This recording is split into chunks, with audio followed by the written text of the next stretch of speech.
ಬೆಂಗಳೂರಿನಲ್ಲಿ ನೀಟ್ ಪರೀಕ್ಷೆಗೆ ಎಲ್ಲ ಸಿದ್ಧತೆಗಳಾಗಿದೆ. ಕ್ಷಣಗಣನೆ ಈಗ ಪರೀಕ್ಷೆ ಆರಂಭ ಆಗೋದಕ್ಕೆ 2 ಗಂಟೆಗೆ ಸರಿಯಾಗಿ ಪರೀಕ್ಷೆ ಆರಂಭ ಆಗುತ್ತೆ. ಪರೀಕ್ಷಾ ಕೇಂದ್ರದ ಮುಂಭಾಗ ಗಡಿಯಾರ ಅಳವಡಿಕೆ ಮಾಡಿದ್ದಾರೆ. ಮಧ್ಯಾಹ್ನ ಸರಿಯಾಗಿ 1:30 ಅಷ್ಟರ ಒಳಗೆ ವಿದ್ಯಾರ್ಥಿಗಳು ಪರೀಕ್ಷೆ ಬರೆಯೋರು ಪರೀಕ್ಷಾ ಕೇಂದ್ರದ ಒಳಗಡೆ ಇರಬೇಕು. ಮಧ್ಯಾಹ್ನ 1:30 ಒಳಗೆ ಪ್ರವೇಶಕ್ಕೆ ಕಟ್ಟುನಿಟ್ಟಿನ ಸೂಚನೆಯನ್ನ ಕೊಡಲಾಗಿದೆ. 1:30 ನಂತರ ಯಾವುದೇ ರೀತಿ ಪ್ರವೇಶ ಇಲ್ಲ, ನೋ ಎಂಟ್ರಿ.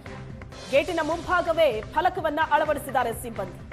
ಯಾವೆಲ್ಲ ವಸ್ತುಗಳಿಗೆ ನಿಷೇಧ ಅನ್ನೋದರ ಬಗ್ಗೆಯೂ ಕೂಡ ಮಾಹಿತಿಯನ್ನ ಗೇಟಿನ ಮುಂಭಾಗವೇ ಹಾಕಿದ್ದಾರೆ. ಪರೀಕ್ಷಾ ಕೊಠಡಿಯ ಒಳಗಡೆ ಯಾವೆಲ್ಲ ವಸ್ತುಗಳಿಗೆ ನಿಷೇಧ ಇದೆ ಅನ್ನೋದನ್ನ ಮಾಹಿತಿ ಹಾಕಿದ್ದಾರೆ.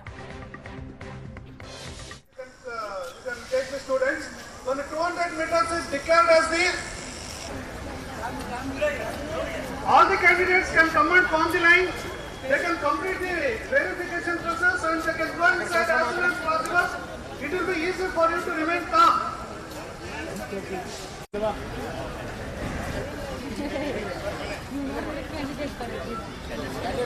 ಇವಾಗ ಒಳಗಡೆಗೆ ಹೋದಾಗ ನಡೆಯುವಂತಹ ಏನು ಪ್ರೊಸೀಜರ್ಸ್ ಅಂತ ಹೇಳಿದ್ರೆ ಫಸ್ಟ್ ಸ್ಟೇಜಲ್ಲಿ ಬಂದ್ಬಿಟ್ಟು ಫಿಸಿಕಲ್ ಫ್ರಿಸ್ಕಿಂಗ್ ಆಗುತ್ತೆ. ಮೆಟಲ್ ಬಂದ ಡಿಟೆಕ್ಟರಿಂದ ಎಲ್ಲನೂ ಫ್ರಿಸ್ಕ್ ಮಾಡ್ತಾರೆ, ಮೆಟಲ್ ಆಬ್ಜೆಕ್ಟ್ ಇದೆ ಏನಾದರೂ ಅಂತ ಹೇಳಿಬಿಟ್ಟು. Second stage is biometric verification process.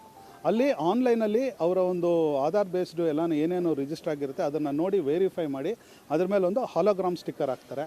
Again they will go to the third process. So third ಪ್ರೊಸೆಸ್ಸಲ್ಲಿ ಲೆಕ್ಚರರ್ಸು ಅವ್ರ ಫಾದರ್ ನೇಮು, ಮದರ್ ನೇಮು, ಆಮೇಲೆ ಕ್ಯಾಂಡಿಡೇಟ್ ID ಕಾರ್ಡು ಎಲ್ಲನೂ ಒಂದು ಸತಿ ಚೆಕ್ ಮಾಡ್ತಾರೆ.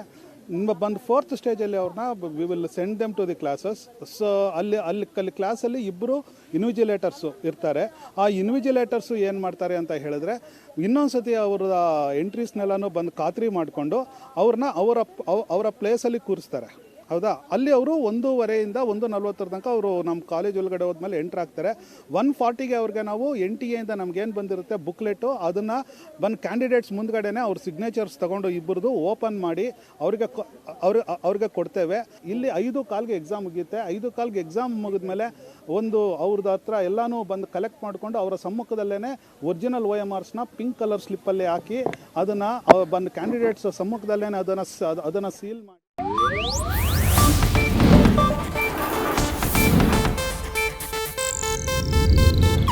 ಇದು ಏಷ್ಯಾನೆಟ್ ನ್ಯೂಸ್ ನೆಟ್ವರ್ಕ್ ಪ್ರಸ್ತುತಿ.